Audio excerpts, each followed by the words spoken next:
my philosophy in any kind of presentation is have a conversation with your audience, right? So instead of just giving information, have a conversation like we are here. Yeah. Phil Phails for you. Now, if I had 5 people, I'd be having a conversation with 5 people.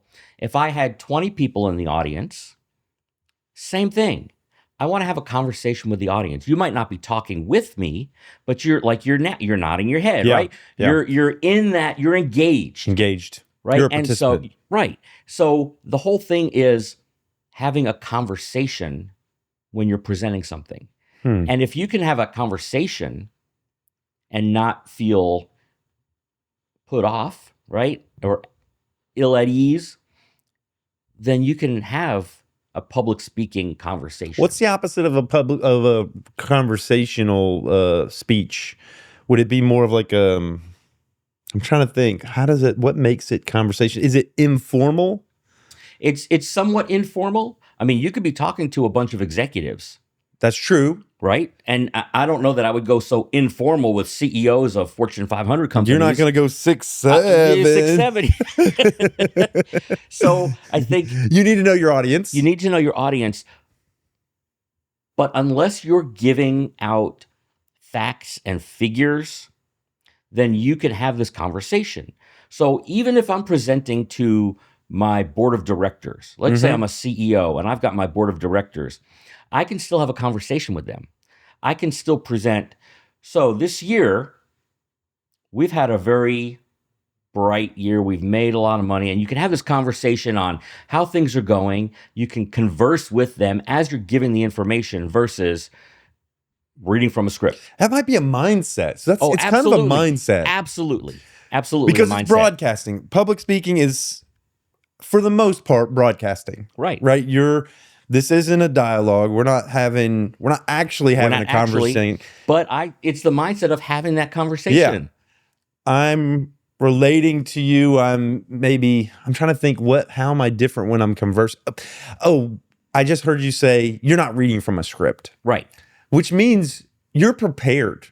Absolutely. When I have a conversation with you, like, I have everything I need right now to do it. Yes. I don't need to look at anything. I mean, I might write a couple things down, some bullet points that I want to discuss that we might come up with in this beginning stage. But for the most part, I'm in the moment. Yeah. And I think that's the key, is being prepared and being in the moment, even if you're presenting. I'm having a conversation. I could have 1,000 people, but I'm having a conversation so that I'm not overwhelmed by 1,000 people. I'm having a conversation with the audience. With a couple people, you make it more, this is just one. Just one-on-one. And you know what? If I'm talking to this person, you feel it. You're going to feel that one-on-one. Yeah. Right? And so you have so I've developed this conversational speaker's guide. It's on my website. It's free. It just gives you some of those tools to have a conversation with your audience. This is the first thing you want to be able to do, is have a conversation with the audience. When you're presenting, don't just give them. Talk with them.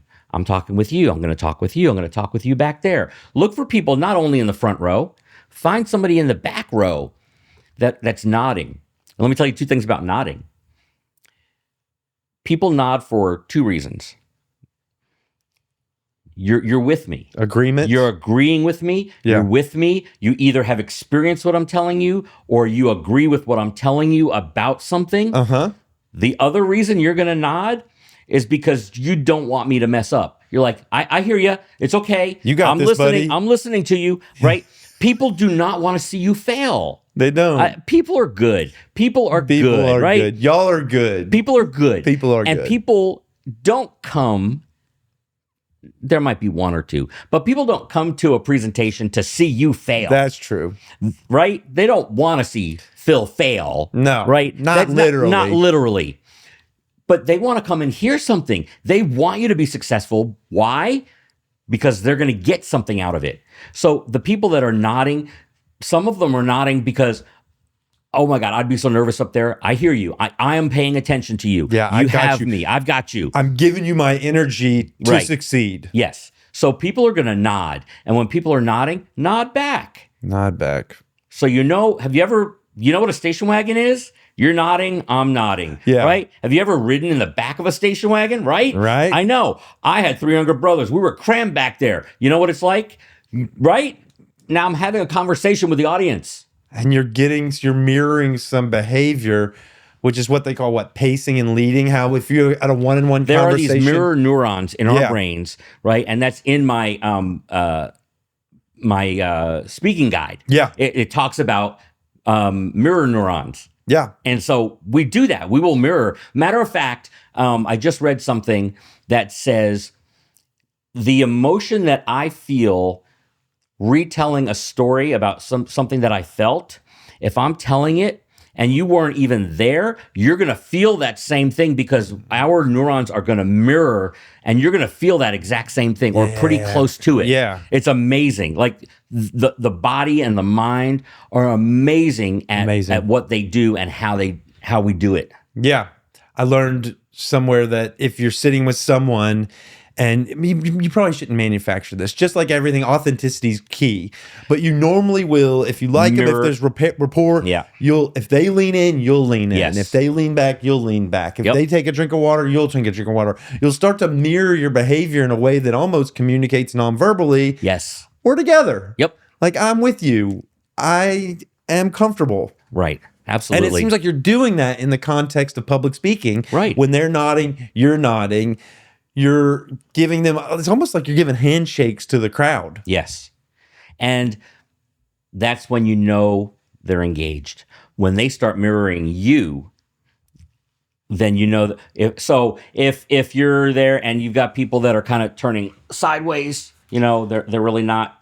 Yeah. But if they start turning in towards you, leaning in, just leaning in a little bit, yeah, you got them. You've got them, right? And hopefully you don't have people that are on their cell phones, but that's just a huge thing right now. And we know that. Yeah. But my job as a speaker is to make you not want to be on your phone. Yeah, you're the entertainment. I'm the entertainment. Right. Make it conversational and relational. Meet the audience. Meet the audience. As they're coming in, go shake some hands. Kiss some babies. Go kiss some babies. Say, hey, I'm Rick. Nice to meet you. I'm going to do some. That's all. Just, hey, thanks for coming.